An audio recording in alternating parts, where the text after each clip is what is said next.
Hey everyone, I am really surprised with the response I've been getting lately on my addiction video, and I just wanted to kind of share the differences in treatment options if you are trying to get into recovery, if you don't really know what's the next step.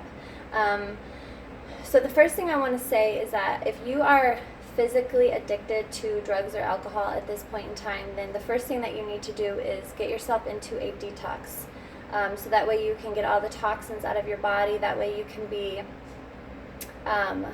able to kind of focus on your next step, because if you're feeling physically ill, if you're feeling the withdrawal symptoms, you are not going to be able to perform at your best. You're not going to be able to pay attention, and it's just you're going to keep using because you want to stop that feeling.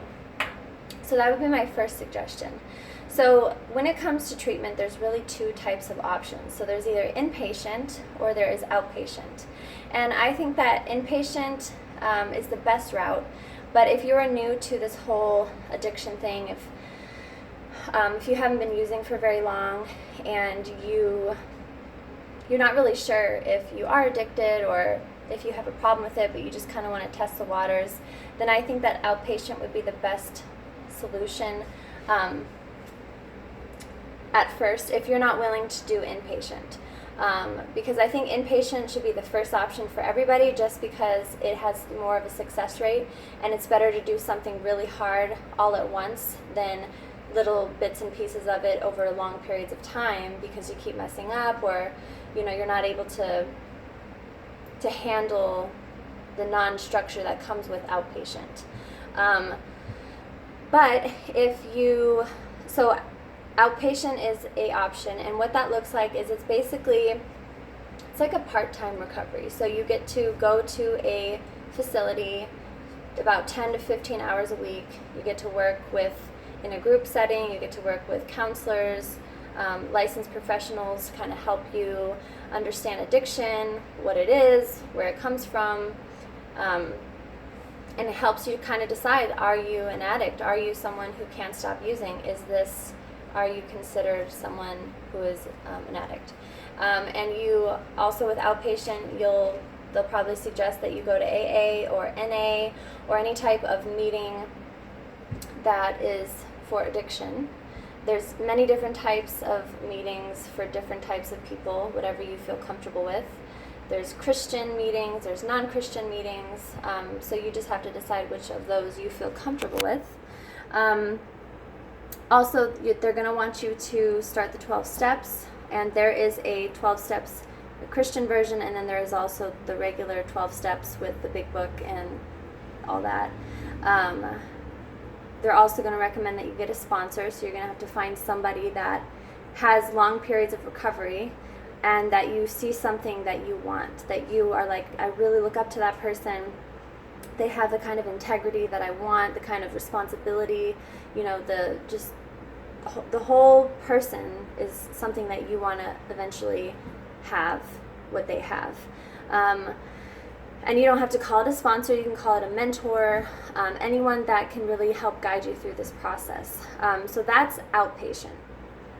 Inpatient is that's more of a commitment, and it's going to be expensive, it's going to be costly if you don't have insurance paying for it. And the downside if you have insurance paying for it is that sometimes they won't let you stay the whole course of the rehab. Usually they'll cut you off early because that's as much as they'll pay. So it can range anywhere from 14 days all the way to a year long, depending on which program you choose to go to. There's so many out there.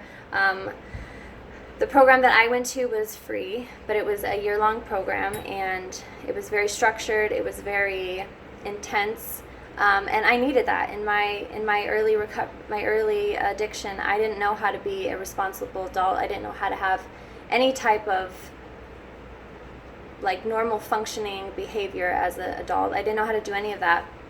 So as much as I hated structure, that's where I needed to be the most. So the rehab is going to consist of a lot of social detox. What I mean by that is you're going to be in a place where they probably won't let you have your phone. You're not going to be able to really leave campus and come and go as you please. You're going to have to go with a staff member or someone who's going to kind of watch you guys. It's a very humbling experience, especially, you know, if you've been an adult for quite some time and you've been living life the way that you want to. It's going to be a big transition and a change. You'll probably be only able to call your family like 10 minutes out of the day. Like with my program, I wasn't able to use the phone for the first 2 months. It was very hard, but it was a very good situation for me because I was able to keep anybody who was enabling me out so that they couldn't mess with my head, that I didn't get in contact with old friends. So that's going to be that. And then you're going to have a lot of, depending on the place, you could have 24-hour staff or, you know, staff during the day, but you will have group therapy, you'll have one-on-one counseling, and it, depending on if it's a mental health facility, you'll have help with mental health, you'll get on medication. They kind of really treat the whole body, mind, and soul for the most part at rehabs. They will, you know, it's going to be a huge shift. So if you have a job, if you have kids, you're going to have to get that situation figured out. You're going to have to find out what you can and can't do, because life, you know, you still have to survive, you still have to do things, you have obligations, so you're gonna have to decide that. But basically that is the gist of recovery options, and depending on what state you're in, just Google it, you know, do research, make sure that they have licensed professionals doing the job. And you know, I know that a lot of people get frustrated thinking that, oh, once they go to rehab, they're going to come out and be better. But unfortunately, that's not the case.